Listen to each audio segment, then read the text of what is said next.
The sun hung low over Lexington, Kentucky, casting a warm, golden glow over the winding streets, as if nature itself were paying homage to the city's historic charm. Officer Mark Anderson sat in his patrol car, his eyes methodically scanning the traffic ahead while his mind wandered briefly over the familiar hum of the evening. He adjusted his rearview mirror with practiced ease, a small ritual that allowed him a moment of reflection before duty took full precedence. His partner, Emily Carter, sat beside him, her pen tapping steadily against the notepad she clutched in her hand. She was busy recording the observations from their earlier call, her neat, precise notes serving as both a record and a silent reassurance that every detail mattered in their line of work.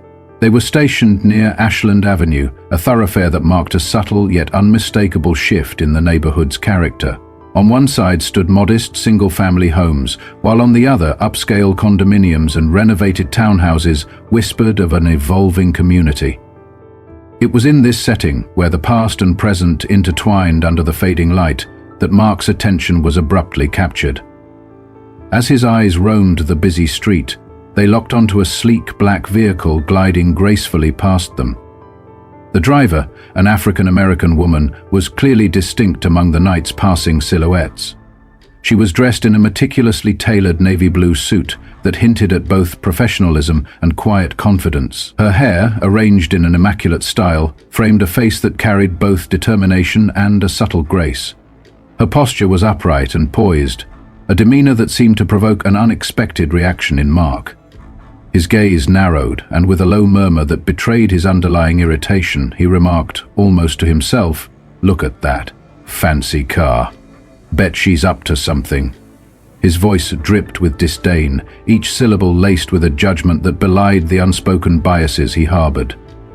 If Emily, ever the voice of caution and measured judgment, looked up from her notepad with a furrowed brow.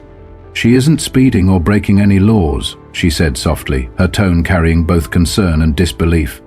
"What's the problem?" she asked, her words a quiet counterpoint to the prejudice that seemed to animate Mark's reaction. Yet, as if unwilling to entertain her challenge, Mark ignored her remark. Instead, he reached for the flashing lights on the dashboard, a deliberate signal that the routine of his duty was about to be interwoven with an escalation that neither of them fully anticipated. "Let's find out," he said with a self-assured smirk, steering his patrol car to follow the black vehicle as it continued along the road.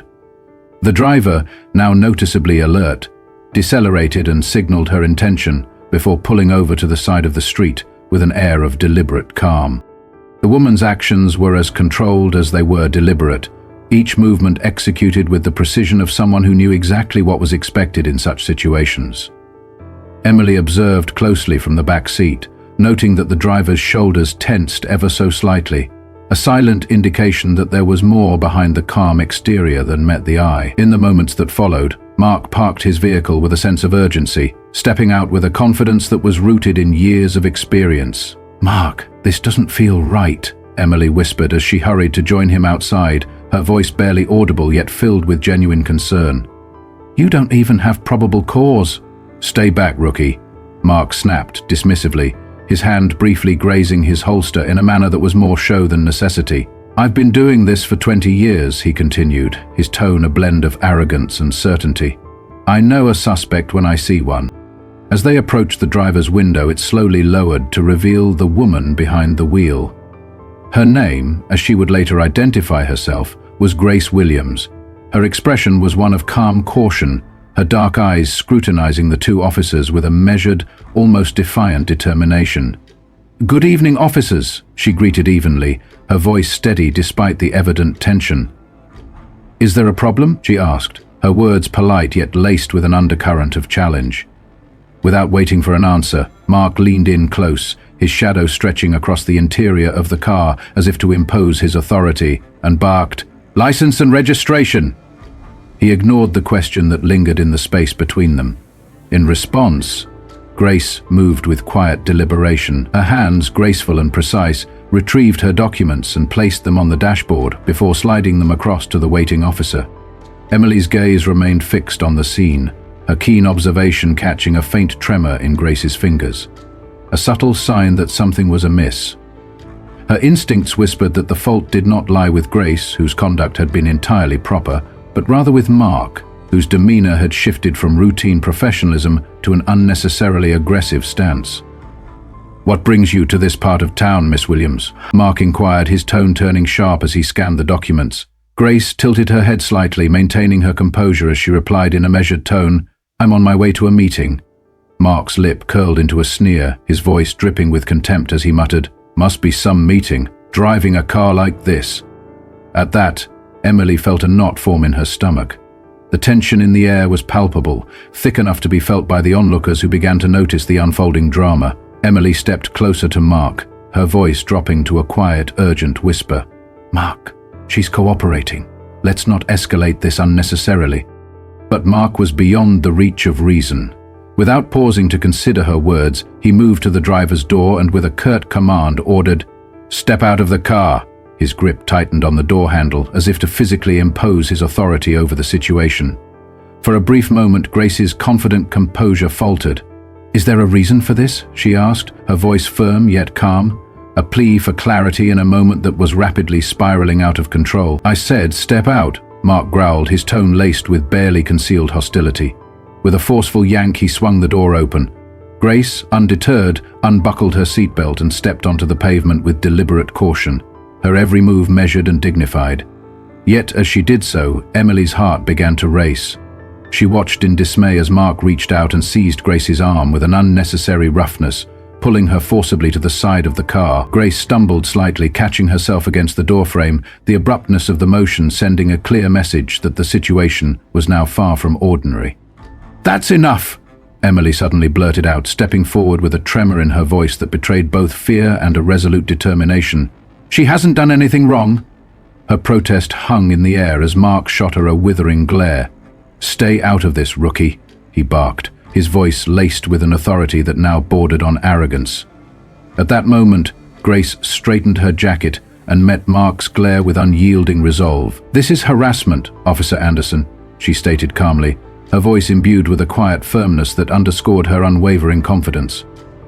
"I know my rights," she added, meeting his smirk with an unflinching gaze. "Out here, rights are what I say they are," Mark retorted with a sneer, his voice low and mocking.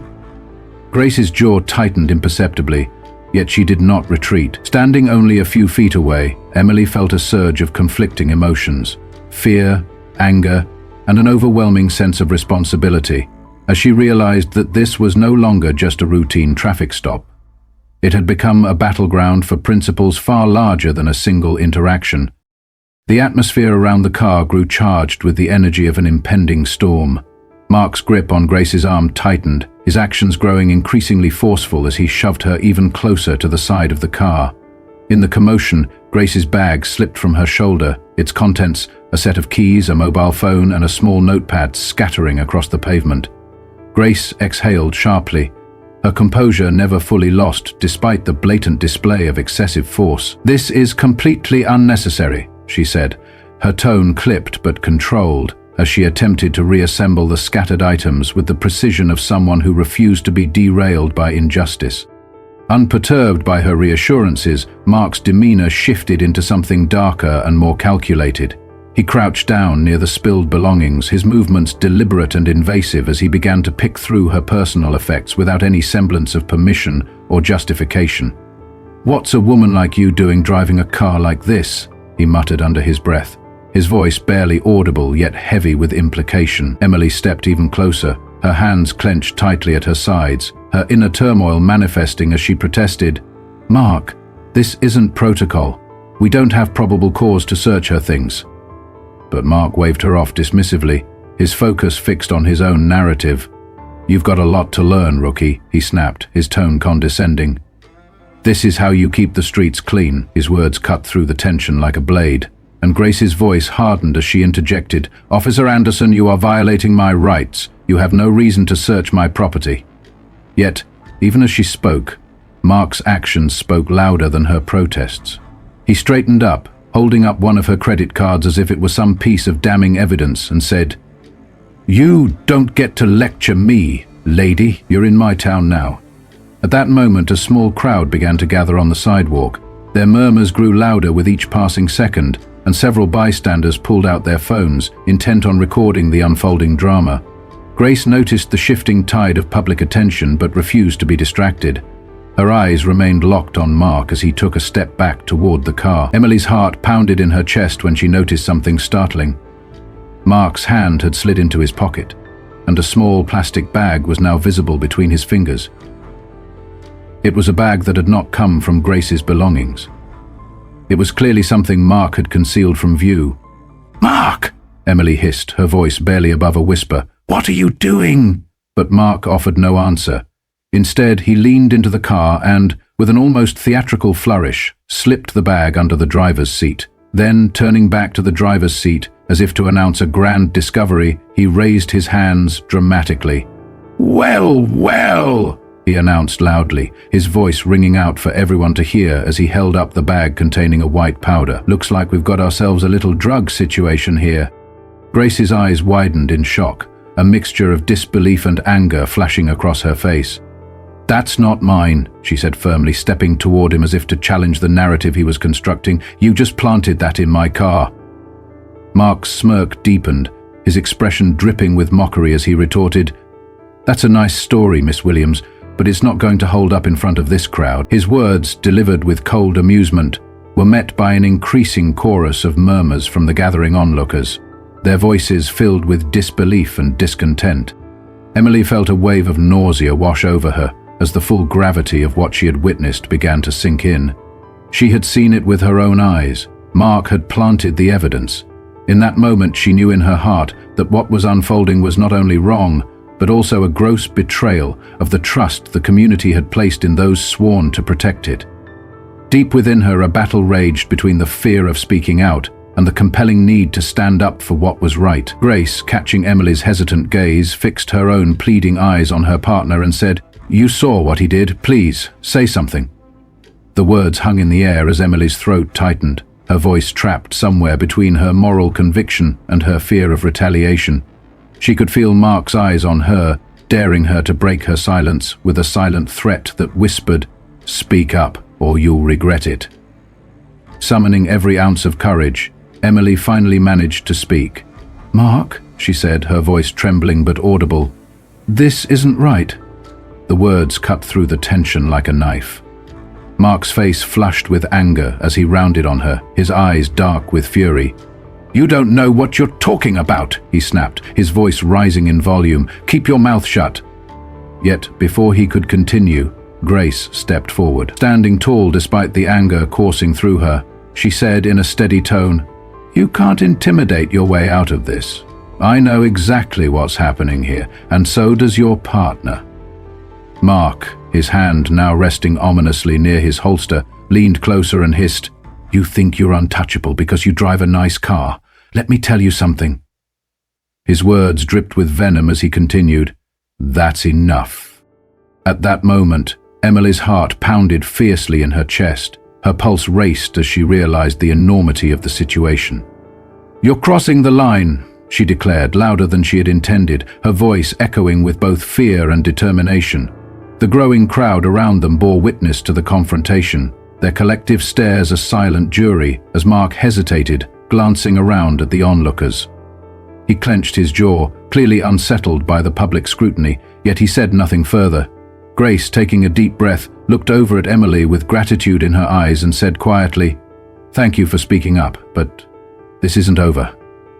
Emily nodded, a spark of determination kindling within her for the first time as she realized that she now had the courage to take a stand against injustice. Mark's face twisted into a sneer as he turned his attention back to Grace, the crowd's eyes never leaving the unfolding scene. Phones were raised high, recording every agonizing moment as Mark leaned even closer, his voice a low growl meant only for her ears. "You think you're smarter than me," he taunted. "You think these people are going to help you?" Grace met his glare head-on, her voice unyielding as she replied, "I don't think so, Officer Anderson. I know I'm smarter than you, and you just made the biggest mistake of your career." For a fleeting moment, Mark's composure cracked, but he quickly masked it with a dismissive scoff.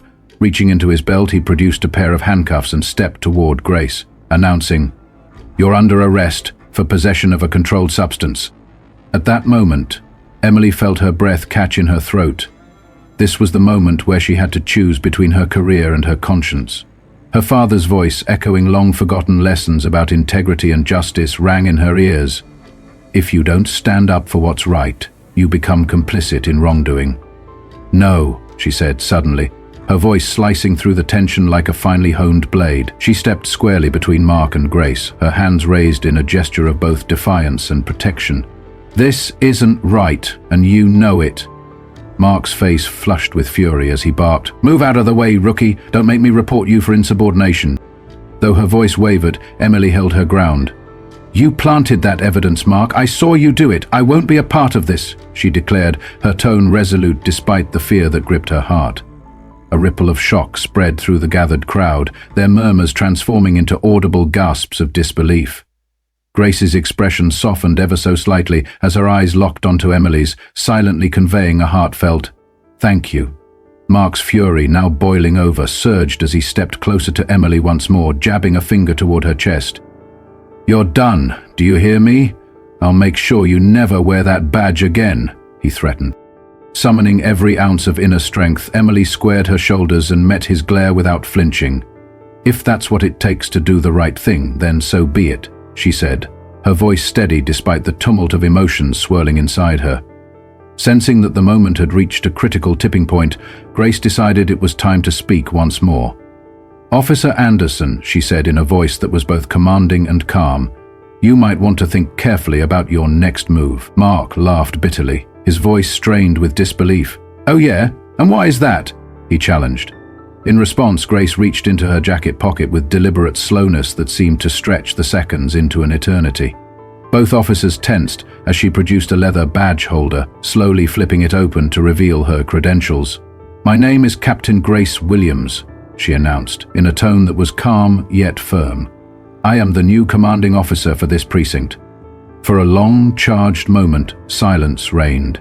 Mark stared at the badge in disbelief, his mouth opening and closing like that of a fish caught on dry land. Emily felt her knees weaken under the weight of the revelation. That's not possible," Mark stammered, his confidence crumbling as the truth settled in. Grace interrupted him gently but firmly. "You didn't even bother to ask before deciding I was a criminal, did you?" Her words carried a quiet rebuke, a reminder that every person deserved to be treated with dignity and respect, regardless of appearances or assumptions.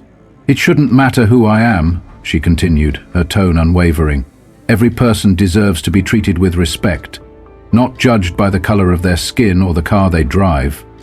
At these words, Mark's face paled, and the murmurs of the crowd swelled into a chorus of disbelief and indignation. Some members of the crowd cheered, while others shouted angrily, their voices merging into a single resounding demand for justice. The full reality of Mark's misconduct and the gravity of the moment sank in as onlookers began to voice their discontent. Emily took a small step back, her mind reeling with the enormity of the injustice that had been laid bare before everyone. Grace then turned her attention back to the crowd, her voice rising above the din. "This isn't just about me," she declared. "It's about holding people like him accountable. It's about ensuring that no one, not even those sworn to uphold the law, is above it." Mark's face reddened as he took another step forward, his tone bitter and defiant. "You think you're some kind of hero," he sneered. "You don't know what it's like to deal with the real criminals out there. You sit behind a desk while I'm out risking my life." Grace raised an eyebrow, her calm demeanor unshaken by his tirade. "And you think that justifies planting evidence, using your authority to intimidate and degrade innocent people?" she asked. "You're not risking your life, you're ruining others." Emily felt her chest tighten as she listened, knowing that she had always sensed cracks in a system that was meant to protect. Yet, seeing them exposed in such a raw, unfiltered manner was overwhelming. Grace, now turning her focus back to Emily, spoke with a gentle firmness. "Officer Carter," she said, "I know this isn't easy for you. Speaking up today took a great deal of courage. Don't lose that." Emily nodded slowly, her voice barely above a whisper as she replied, "I won't." Mark, still holding his badge, looked at Grace with a mixture of resentment and desperation. "You're making a mistake, Captain," he warned. "People like you don't last long in this job." Grace stepped closer, her eyes locking onto his with a clarity that cut through the tension. "People like me?" she challenged. "You mean people who believe in justice and equality?" Her words were measured and resolute. "If believing in justice and equality is a mistake, then it is one I will gladly make." At that moment, the crowd erupted in applause, their voices drowning out Mark's protests as they rallied behind Grace's call for accountability. Grace then turned to the nearest bystander, her tone brisk yet sincere. "Thank you for recording this," she instructed. "Make sure it gets shared." Mark's face twisted in fury as he shouted, "You're throwing me under the bus for optics. This is all just a show." Grace met his outburst without flinching, replying simply, "No, Mark, this is accountability, something you clearly do not understand." As the sound of approaching sirens grew louder, signaling the arrival of backup, Grace's presence became ever more commanding. Mark now reluctantly handed over his badge and holster. His shoulders slumped in defeat, and his bravado crumbled under the weight of the undeniable truth that had been exposed. Emily watched as another patrol car pulled up. 2 additional officers stepped out, their eyes darting between the crowd and the scene before them. Grace raised her hand in a clear, authoritative gesture and addressed the new arrivals. "Officers," she said firmly, "please escort Mr. Anderson to the precinct. He is suspended pending a full investigation." Mark's face turned an even deeper shade of red as he protested, "You can't be serious. This is my precinct, my team." But Grace did not deign to look at him. "Not anymore," she replied evenly, her voice leaving no room for further argument. The crowd, now emboldened by her decisive actions, cheered as the officers reluctantly led Mark away. Some shouted words of support for Grace, while others demanded justice for the countless people Mark had wronged over the years. Turning to face the assembled crowd, Grace raised her voice once again, this time with a message that reached every corner of the gathering. "This is just the beginning," she declared with resolute determination. "Today, we are taking a stand against corruption and prejudice, but our work doesn't stop here. It is up to every one of us to demand accountability and to ensure that our system works for everyone." The crowd responded with a wave of applause and shouts of agreement, their voices a united call for change. Emily felt a lump in her throat as the magnitude of the moment pressed upon her. She realized that this was no longer merely about Grace or Mark. It was about the community reclaiming its trust in the people who were meant to protect them. As the scene began to wind down and the crowd slowly dispersed, Grace approached Emily with a gentle expression. "You did the right thing today," she said softly, her tone filled with both reassurance and admiration. "I know it wasn't easy." Emily nodded, her voice barely audible as she admitted, "I was scared. I didn't know if I'd lose everything." Grace placed a comforting hand on Emily's shoulder. "You didn't lose anything that truly matters," she said, her words warm and encouraging. "Integrity is what defines us, not the badge." Emily blinked back tears, feeling a sense of pride she hadn't known since the day she had joined the force. For the first time, she truly understood what it meant to serve and protect with honor and compassion. At that moment, a local news crew arrived, their cameras already rolling as they captured every detail of the unfolding events. Grace took a deep breath, fully aware that the spotlight was about to shine brighter than ever before. She turned toward the camera, her expression calm but resolute, and declared, "What happened here today is a reminder that no one is above the law, not even those sworn to enforce it. We have a long way to go, but change starts with moments like this." As the crew recorded her every word, Emily stepped back and allowed Grace to take center stage. She glanced at the dispersing crowd, noting how the air was charged with a newfound sense of hope and determination, a feeling that promised a fresh start for the community and for herself. This day, marked by courage and an unwavering commitment to justice, signified the beginning of a new chapter. It was a moment when old systems were questioned and a broken system began to be reshaped from within. For Grace, it was a chance to rebuild trust and accountability, and for the community, it was a spark that could ignite a larger movement for justice. As the sound of sirens faded into the distance and Mark's patrol car disappeared down the road, Grace and Emily stood side by side. They faced the future together, ready to confront whatever challenges might come next. In that quiet aftermath, with the echoes of the crowd's cheers still lingering in the air, both officers realized that the events of that evening had changed them irrevocably. Grace's steadfast leadership had not only exposed corruption and prejudice, but it had also ignited a passion within Emily. A passion for truth, fairness, and the relentless pursuit of justice. As they walked away from the scene, the golden glow of the setting sun seemed to promise that despite the darkness of the past, a new dawn was on the horizon. Every step they took was laden with the weight of responsibility, yet also filled with the hope of a brighter, more just future. For Emily, it was a journey of rediscovery, a reaffirmation that the oath she had taken was not merely words on paper, but a pledge to uphold the values of integrity, respect, and compassion. For Grace, it was a battle hard fought, a challenge to dismantle a legacy of abuse and to build a new standard for those entrusted with protecting the community. The memory of that fateful night would linger long after the sun had set on Lexington, a reminder that courage and accountability were not abstract ideals, but living, breathing principles that could transform even the darkest moments into opportunities for change. As they continued down the quiet street, illuminated by the soft light of the evening, both women knew that their paths were forever intertwined. They had become beacons of hope in a system that had long been shrouded in injustice, and together they vowed to see that the lessons of that night would inspire reforms that would benefit everyone. In the days that followed, the story of that turbulent traffic stop spread throughout the community. Neighbors discussed it in hushed tones over coffee, local newspapers published in-depth reports, and social media buzzed with conversations about accountability, integrity, and the need for reform in law enforcement. The incident had struck a chord, a raw, undeniable truth that resonated with people from all walks of life. For many, it was a turning point, a moment when the community realized that change was not only possible, but necessary. As investigations unfolded and official statements were released, the narrative continued to evolve. Yet, for those who had witnessed the events firsthand, the memory remained clear and indelible.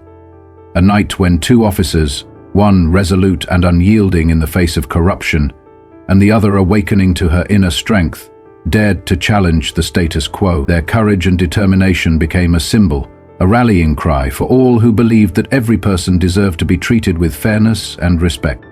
And so, as the golden hues of that Lexington sunset gave way to the cool embrace of night, the legacy of that evening endured. In every conversation, in every heart stirred by the call for justice, the truth shone through. A reminder that, while the road ahead might be fraught with challenges, the journey toward accountability and equality had already begun. Mark's actions, however misguided and destructive, would serve as a lesson in the importance of integrity and the enduring power of speaking out when it mattered most. This, then, was not merely a story of a routine traffic stop turned sour, but a narrative of transformation, a moment when the scales of justice were set to tip, and when ordinary individuals found the strength to rise above prejudice and stand for what was right. It was a story of redemption and the promise of a better future. It was a call to action for anyone who had ever felt silenced by fear or resigned to injustice. And as the first light of dawn crept over the horizon, it carried with it the unspoken vow that no one, not even those in positions of power, would ever again be allowed to hide behind the veil of authority without being held accountable.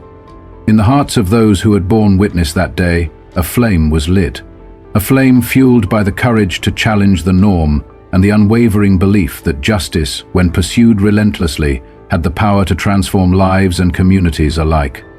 For Grace, Emily, and for the many whose voices had joined the chorus of protest, the journey toward a more just system had truly begun.